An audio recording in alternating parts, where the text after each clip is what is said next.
वर छथी बड़ सुकुमार ही सुहावन लागे। वर छथी बड़ सुकुमार ही सुहावन लागे।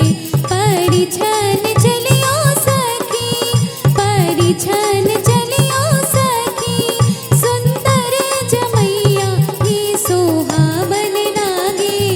वर छथी बड़ सुकुमार ही सुहावन लागे।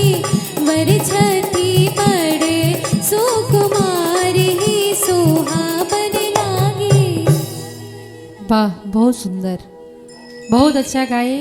बहुत बहुत धन्यवाद आपको। Thank you. कत से छी बेटा, कत घर भेल? सुपौल। सुपौल जिला।